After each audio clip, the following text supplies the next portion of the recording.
Audrey, this stuff looks like it'd be really bad for the environment. Is this true or not? Is this eco-friendly or eco-hostile? What would you say? This is eco-friendly. Eco-friendly? Yes, but I thought eco-friendly was the most god-awful looking stuff. No, so this is where we come in. I was determined to try to make clothes that were really beautiful for both the women and the environment.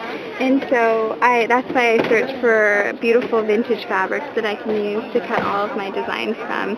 So this collection here is from vintage silks, which I found in India. And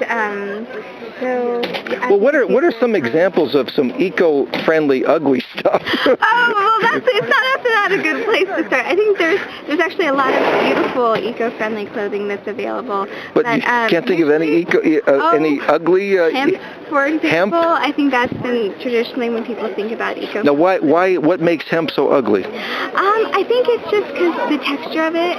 It doesn't. It's not. It doesn't.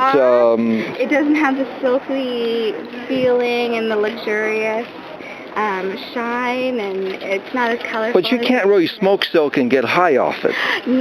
Well, that could be a disadvantage for some people. Oh, okay. Depending on who you are. Okay. So, but what people do in there at home is their business. Okay, but you wouldn't recommend that people do that. No. Actually. Now, do you have any silkworms as pets? I don't. See, because silkworms, actually, the process of new silk is not very kind to the silkworms themselves. And so silkworms. So the new process. What do they do to these poor silkworms? Well, they usually die in the process. But what about the old-time silkworms? They went on into fulfilling lives?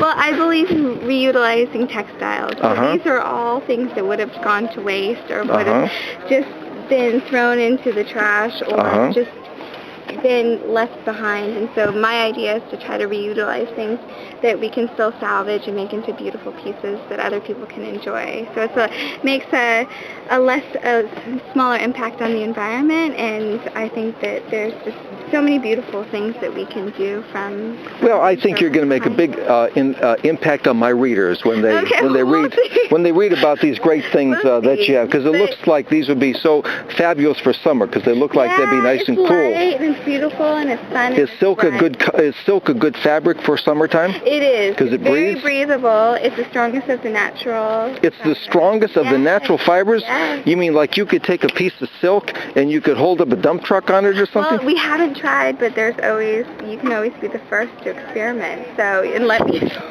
I think I'll pass on that experiment. But yeah, I believe just in beautiful clothes and things that just are gentle on the environment and make people feel good. That's good. what I believe in. Well, I bet you're going to do a great job at this. Okay. Anyhow, Audrey.